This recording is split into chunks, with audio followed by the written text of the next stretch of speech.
To God be the glory. The most significant question facing all of mankind is that of the existence of God. We welcome you now to the Warren-Flew debate. Does God exist? Dr. Warren affirms, I know that God does exist. Dr. Flew, gentlemen moderators, ladies and gentlemen.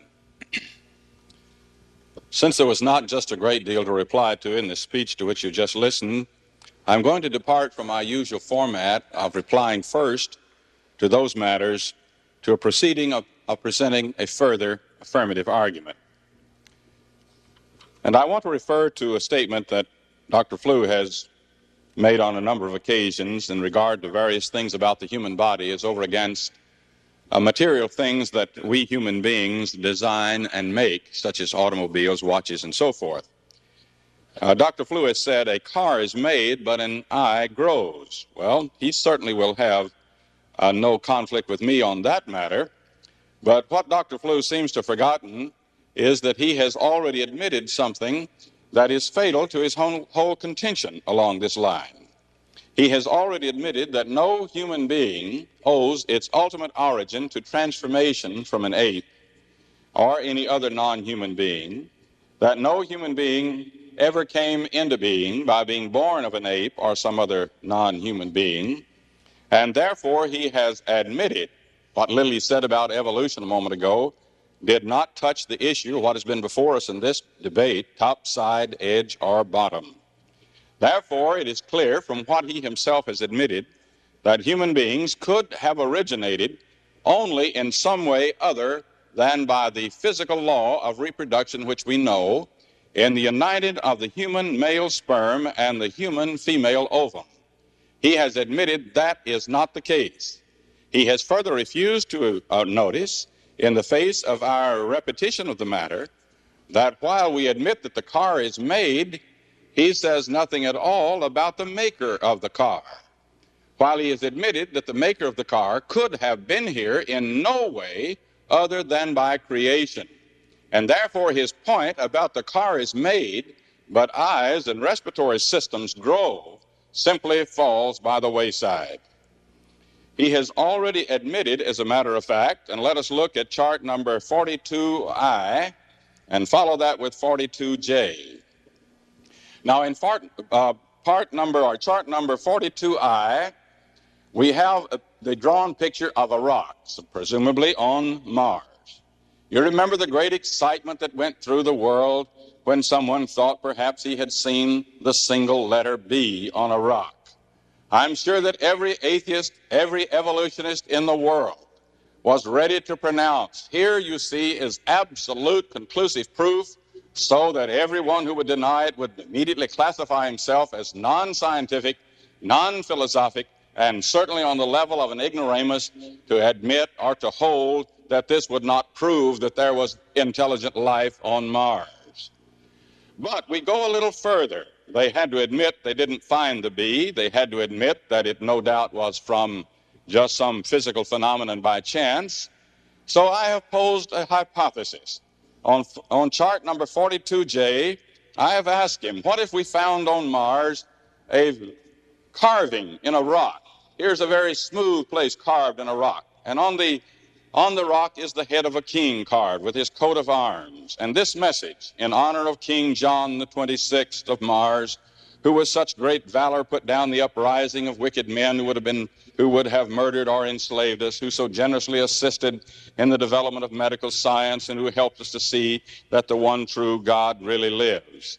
Now, Dr. Flew admitted that this would force us to conclude that we could have knowledge of intelligent life on Mars which we had never observed. I pointed out to you that this indicates that he admits the basic thrust of the argument of natural theology, that is, from empirical fact within the universe to something that we cannot see. Now, he admitted that of something within the universe. Of course, Mars is within the universe, but he has further admitted that by the combination of the concept of God with what he alleges to be evil, we may reason and therefore conclude that we have knowledge concerning the number of members and the class of things which is transcendent of the universe. Therefore, you see, he has admitted both that we may gain knowledge of something we have not observed by proper reasoning from what we have observed. Not only reasoning to knowledge of what is in this universe, but what transcends the universe. Now, friends, if ever anybody has made an admission concerning the validity of natural theology, Dr. Flew has done so.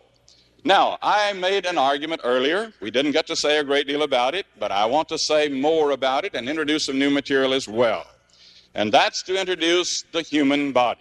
Now, I am an individual empirical fact. I exist. I know there are some philosophers who deny that, but they don't really believe it. Philosophers say a lot of things they don't really believe.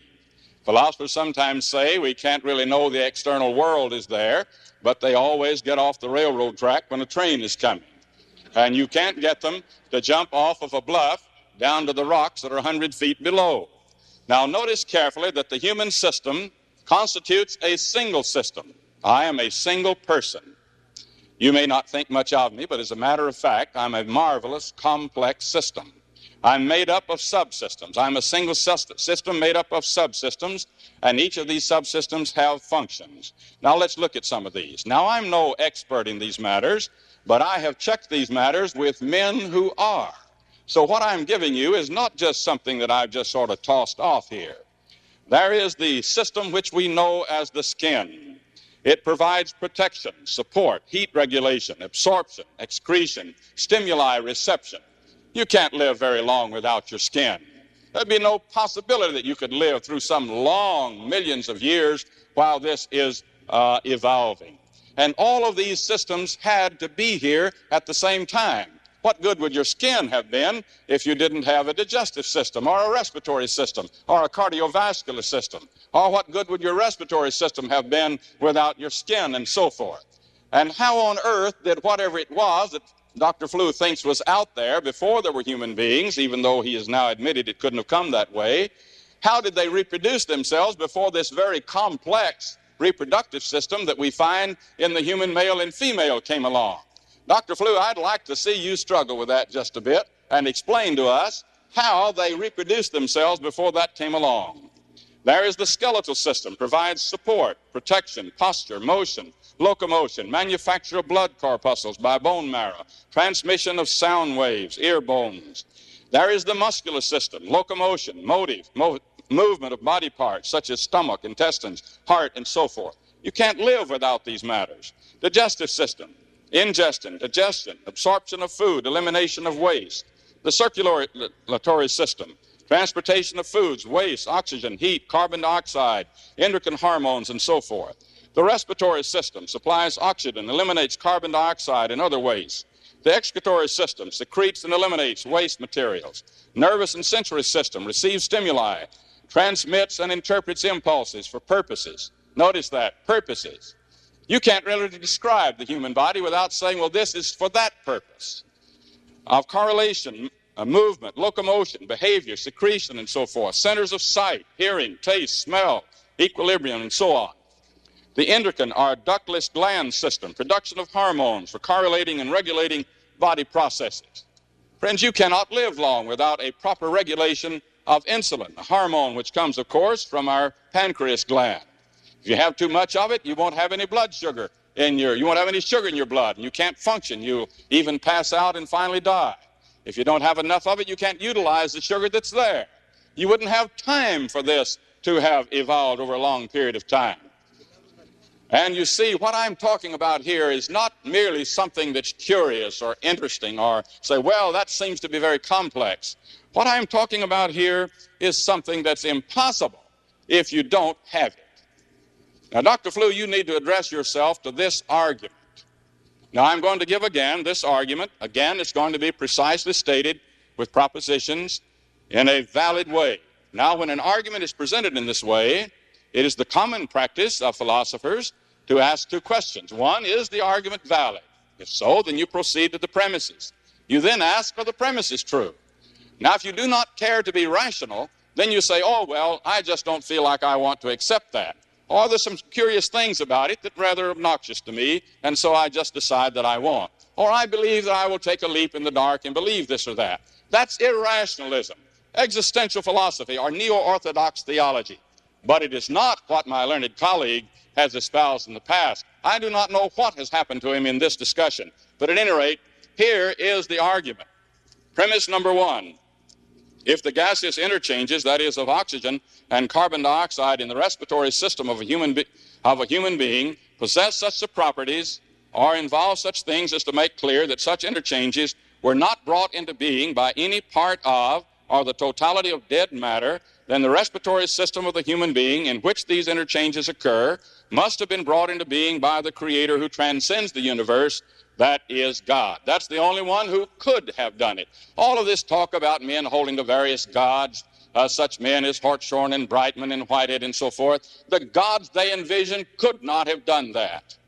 It demands the God, the infinite God, infinite in all attributes. Secondly, the gaseous interchanges in the respiratory system of a human being possess such properties as to make clear that such interchanges were not brought into being by any part of or the totality of dead matter. Therefore, notice this conclusion: the respiratory system of the human being must have been brought into being by the Creator who transcends the universe, that is God. Now I want you to listen carefully to the explanation of this interchange of oxygen and carbon dioxide in the human respiratory system. And I want on the blackboard the chart number 42A1 so the audience can see what I'm talking about as we see the air passage laid alongside the blood passage. Now this interchange does not occur like if you have a water hose here and the water is pouring out of it and you hook another hose onto the end of it, so it is simply pouring out of one hose into another. But it's rather like putting two hoses alongside, and the water in one hose is simply going through the wall of this hole into the other. Now, my friends, you cannot live longer than 5 minutes without this occurring. I'm begging, I'm pleading for Dr. Flew to give some attention to the fact that I'm claiming that it's impossible.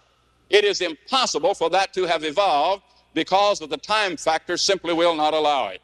Now, notice this explanation.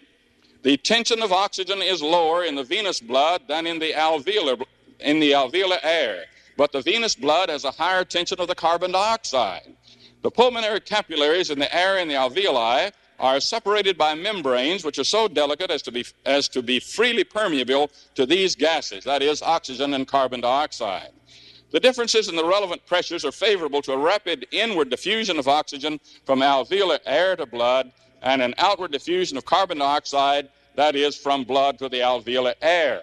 Now notice you've got to get oxygen into your blood, and it's got to go all over your body or you'll die.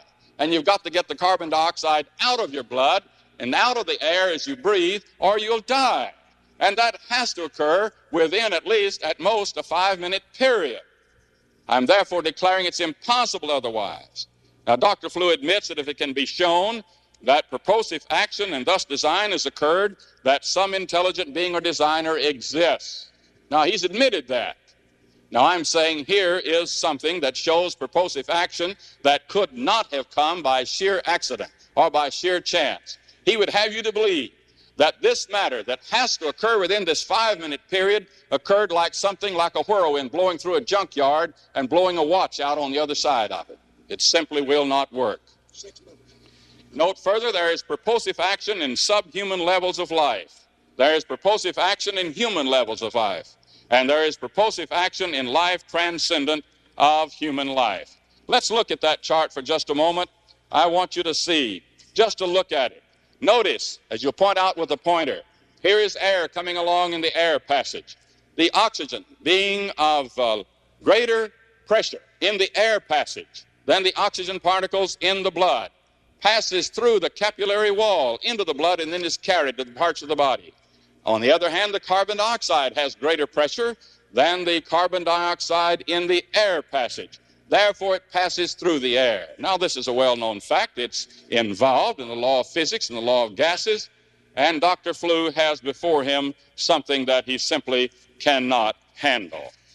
Now, something further along this line, I want you to put on the chart, if you will please, chart number 9GG. Here we have the drawing of the pelvic skeletal section with the thigh bones and knees and part of the lower bones of the leg. And on the left side, as you look at it, here's the person in the drawing, his right side. You will see a bone which I've numbered number 1. This is the natural thigh bone, and in this thigh bone is bone marrow. Now, the bone marrow plays a very crucial role in the manufacture of cells for the blood, without which we cannot live very long. Now, on the right side is a synthetic bone. Certainly, medical scientists and neurosurgeons have been able to develop marvelous things along this line. Here's a man, perhaps, whose thigh bone has degenerated to the point that it had to be replaced. And so thigh bone number 2 is made of synthetic material. Now, I'm going to leave this here for Dr. Flew, and I want him, as he looks at it, to identify it as to whether the thigh bone 2 was created by design or was designed by some intelligent person, and whether thigh bone number 1 was designed by some intelligent person. Now, of course, what he'll have to say even to try to stay in this debate, is that thigh bone number 1, the real one, the one with bone marrow in it, the one that the other one is designed from, that's copied from, the one upon which your life depends, he has to say that was by mere chance, starting off with nothing but rocks and dirt. The God of this that made this is rocks and dirt. He could not for a moment admit, he can't even contemplate the idea that the great God of the universe designed and planned it, but he wouldn't admit for a moment that that other thigh bone was not designed by some intelligent human being. I want now to look at chart number 9HH.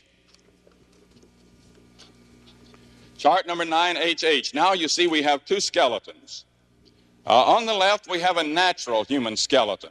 That is, someone who is dead and all the flesh and so forth is off of his bones. On the other side, there is a synthetic human skeleton, one that is made of synthetic material. Now, Dr. Flew, I'm going to leave this up here for you to mark or to tell us about. I want you to tell us whether the natural human skeleton was a result of design or the result of chance, and whether the synthetic human skeleton was a result of design or the result of chance. Now, friends, to be an atheist, to be a materialist of the sort of which Dr. Flew is, he will have to say that the human skeleton, just by sheer accident, no planning, no purpose, no intelligence, came into being, even though they could not have been born or transformed from an ape. He still hasn't told us how it's supposed to have gotten here.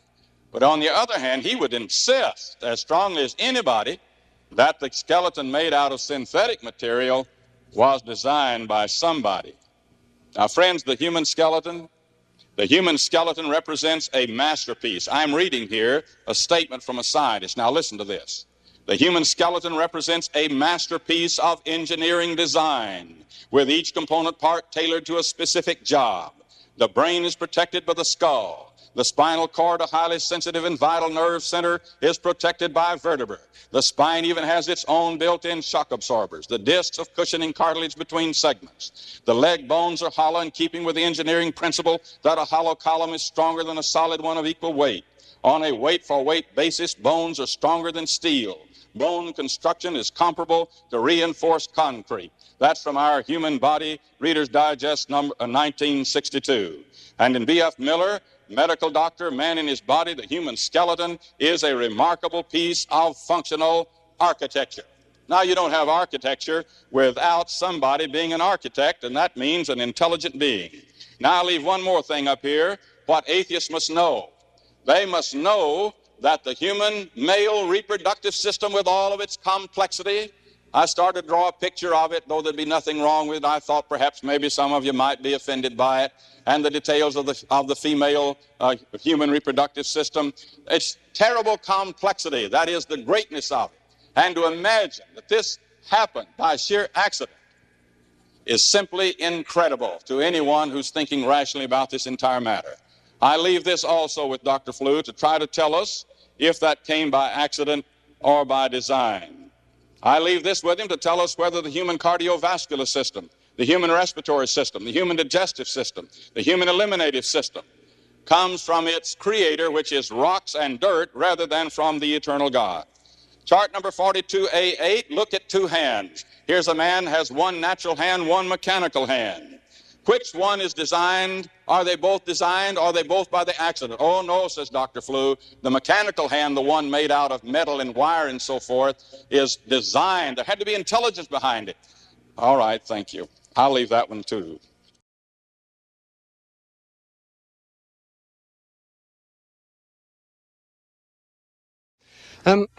I wish I was a professional biologist, because if the monkey trial is to be conducted all over again, it does seem that you need someone here who's not a philosopher, but someone who has at his fingertips a description of some particular discovered mechanisms. I know there are plenty of these. I've read them, but I'm not able to give offhand some description of something that looked as if, or would have looked to Dr. Warren as if it must have been designed, but where the detailed mechanism of the way in which it presumably emerged without design has been discovered. I'm sorry about that. I'm just, I fear, going to fail you on that point. There's got to be something else for this monkey trial. Now, about the sorts of things that I can say something useful and relevant about. Point one, I've made it before, but perhaps if I make it in another way, it will get across. I want to say, apropos of all this stuff about evolution, I want to say to Dr. Warren, in the words of the title of a best-selling student Christian movement press book in my own country, your God is too small. And the point behind that is that the most that any sort of argument of this sort is going to prove is a powerful, intelligent being capable of the considerable achievement of designing consciously from scratch a human organism to work on the basis of the materials available in this universe. But this isn't the beginnings of the infinite, the unspeakable, the eternal, the creature of all being and power and justice. Your God is too small. It's just not the right thing. It's not beginning to get to the point. And of course, expressed as I've just expressed it with some vehemence, is the point which has often been expressed less vehemently about any argument to design. And the thing about design, where design occurs, is that it's an application of an intelligence within certain limitations. You know, what's clever about the design, is you made a revolving crane out of matchsticks. Oh, you clever thing to make a crane out of these materials. But a being that's all-powerful and omniscient just says, let there be. It doesn't show skill in design. Your God is too small. Well, now, point of the sort of point I can make about evolution is that the, other than the one I've just made, is that the record of the rocks, one of the things I do know about, because it was one of the first things that led Darwin to think along the lines on which he did think, is a record of the, if you like, higher, more complicated, more sophisticated, more integrated organisms appearing at later stages in the record. Now, if we're going to have a special creationist account of this, what this progressive development suggests is not the infinite, the unspeakable, the eternal, the omniscient. It suggests a very powerful being that took the hell of a lot of time to get good at it, that made a few simple ones at first, and then a million or so years later had another go. He could do a bit better than the amoeba now, and he got a multicellular but still simple organism. And after some millions and millions of years of geological development, he created, the first man and so on. Oh, it won't do, it won't do. Yeah. About the reproductive system, I'm a bit surprised to find Dr. Warren talking about the human reproductive system. I know it's all a bit fashionable in the presidential debates and all that, but after all, the human reproductive system is not the right thing to refer to if you want to say men, so to speak, couldn't appear without special creation. It's to refer to the way in which we all know that human beings do appear. And if a special creation involved, it was a long time ago. But, immediately human beings appear in a way that's all too familiar and which we describe as the facts of life. Now these questions that I've got before me, as they say, the ultimate source of this hand was dead matter. Well, yes, certainly. I do believe that living organisms evolved over an immeasurably long period of time from non-living, but it's not strictly right to describe these as dead. This is, I think, a very misleading thing. It's living from non-living, not living from dead, because after all, to say that something's dead implies that it must have been alive beforehand. And with all these things, yes, of course, I can distinguish between, and of course I allow the distinction between something that growed and something that is a human artifact. And how do I make this distinction? Because I know that the artifacts were designed. One can see, one sees them being designed and so on. But equally well, I don't see human beings being designed.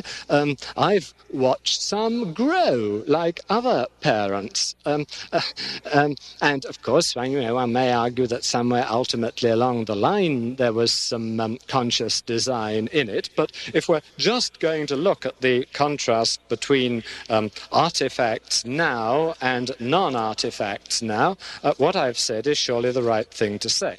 Well, enough about evolution, I think.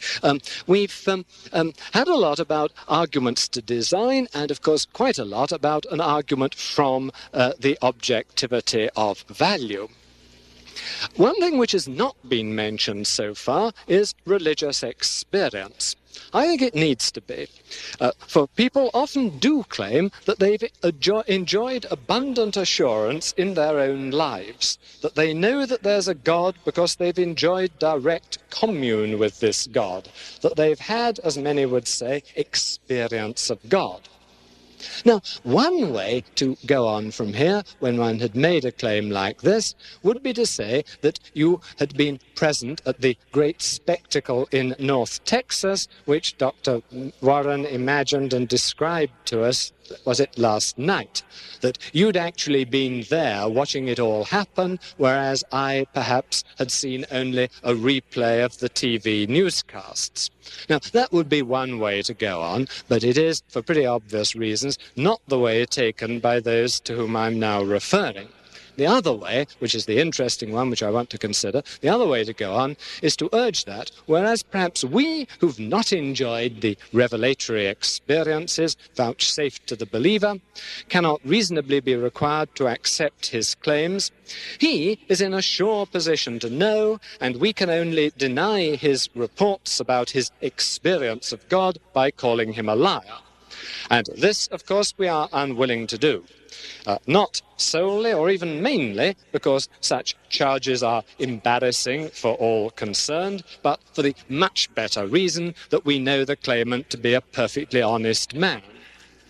So what do we say to such claims to have enjoyed privately an irrefragable revelation of one particular God? Well, one thing we might, and perhaps should say, is that such claims would be more impressive if they referred to deities not worshipped in the circles in which the claimants actually move. It is, I think, a rather noteworthy fact that visions of the Blessed Virgin Mary seem to occur in Lourdes, in a strongly Catholic area of France, rather than in, I'm sorry, I can't give you a local example, say in some of the hillier parts of Tennessee. Whereas visions of Shiva the Destroyer occurred until recently only in places like Benares or Mysore, and not that is, till the wave of Indian immigration after World War II in Birmingham or Manchester. In ancient China, people tended to have visions of dragons. In Japan, of demons. And, of course, in your own country, in these days of flying saucers and little green men from Venus. Well, that's a good first point and is one that should be made. But the crucial one is different and a philosophical point. We need to distinguish two fundamentally different senses of the word experience and of such phrases as a vision of. In one sense, let's call it experience private, the claim to have had experience refers only to something essentially private. It's like claiming, well, it seemed to me like this, or I had experienced a patch of colour, but I'm not saying there was anything out there. Now, in this private sense of experience, as you might say, you are indeed, or the person who has it, does have a special authority. If that's all you're claiming, you are, after all, in the best position to know. But, of course, the fact that you've had this sort of experience in which it seemed very vivid to you, but it was an altogether private thing, this sort of thing has no significance except insofar as you have reason to believe that this private experience was caused by some corresponding being. In the other sense of experience, which is in fact the everyday, ordinary sense of experience, a claim to have had experience of something is not just a claim about how it seemed to you in the privacy of your own head, but I'm not saying anything about anything else. It's a claim about the contacts you've had, the knowledge you've acquired of the universe around us. It's in that second public sense of experience that people advertise that they want to hire some people with experience of computer programming. But now, in this second sense of experience, your honest claim is not the last word. You may be mistaken in what you claim to have seen, what you claim, okay, you can't be mistaken, or you've got a special authority about how it looked to you, what you were rather inclined to think it was, but you haven't got this special authority about what was there. Consider, for instance, an example which has been very famous and very important, about which a distinguished novel was written, as The Song of Bernadette, and about which a movie, which probably your grandparents saw when I saw it, has been made. This is the case which led to the establishment of the cult of the Blessed Virgin at Lourdes. Now, no one was in any doubt at all that the young peasant girl, Bernadette Soubirous, who had a vision, was quite honestly telling everyone how it seemed to them, that as it were, it had been like a dream in which she dreamt of seeing and talking to the Blessed Virgin, who in her dream looked quite remarkably like one of those representations from the neighborhood religious objects store that she will have seen in her local church. What, of course, was in dispute, and what the machinery of the Roman Catholic Church was deployed to try to find out, was whether this private experience, in the first sense, about which her honest testimony was the last word, had actually in some way been caused by the surviving spirit, personality, whatever you say, of the Blessed Virgin Mary. Now, why am I doing all this? I'm doing all this because I think something ought to be said about this sort of appeal to religious experience, which is extremely common in Protestant circles in my own country, though maybe it's not a thing in the Church of Christ here. This distinction between two senses of the word experience is absolutely crucial for considering this sort of claim. What won't do, but what is all too often done, is to try to move from a claim about experience in the private, limited sense the claim about which you do have a special authority. After all, it's your dream, your vision, or whatever. You wouldn't expect anyone else to have or see your dream, your vision, your hallucination, or whatnot. The temptation is, the temptation to which people all too often succumb, to move from a claim about their experience in the private sense, a claim about which they do have a special authority, to a conclusion maintaining that you've had experience of something independent of yourself, that you've had experience in the public sense. Now, maybe you have, but this further and bolder claim, the one that refers to the causes out there or to something other than your private experience, this further and bolder claim is not one which other people, or for that matter you yourself, can or should accept on your say-so alone. Not even you, however vivid it was, are justified in saying, oh, well, I've actually had an experience that was caused by something out there. I've been in contact with the Blessed Virgin, or whatever it may be. You're not entitled to do this in defiance of other evidence as to what was going on out there, or without any inquiry about what independent evidence of what was going on out there showed. Of course it may be terribly vivid. So may a hallucination be. Of course you're very much inclined to say that you have had not merely experience of God in the sense in which someone having a dream of the Blessed Virgin would have had an experience of the Blessed Virgin, but experience of God in the sense in which someone who truly is said to have had experience of type 6 computers would have had experience of type 6 computers if they had actually had dealings with these computers. Well, that's something which I think's worth presenting here, because nothing's been said about experience before. And also, in part, that I just do not know what to say about all this about evolution, other than what I've already said, that at best or at worst, no disproof of evolutionary theory would begin to establish the desired conclusion about an omnipotent God, or all that. I mean, it would be dreadfully embarrassing. I should be worried sick. I wouldn't, know what to think next, but it wouldn't do what it's supposed to do. What else can we usefully say? Well, I suppose yet once again, if there do seem to be some minutes left, yet once again I ought to try to bring out this point about human beings and persons and babies.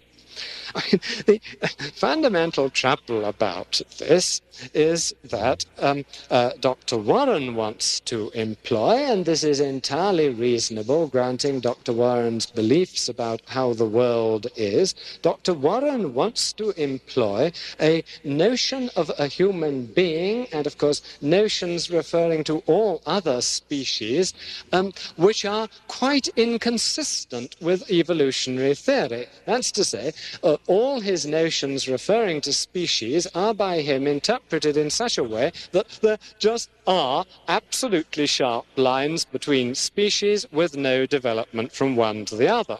Well, that may be right or it may be wrong. But what can't be right is to produce an argument which is supposed to contain both an account of evolutionary theory and these species terms used in an anti-evolutionary way, and then conclude triumphantly that there's an inconsistency in this. Of course there's an inconsistency between the denial of evolutionary theory and the assertion of it, but that isn't an inconsistency in evolutionary theory.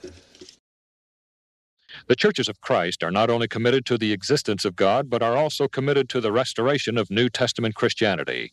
We invite you to visit our services. Any questions or comments concerning this debate are welcome.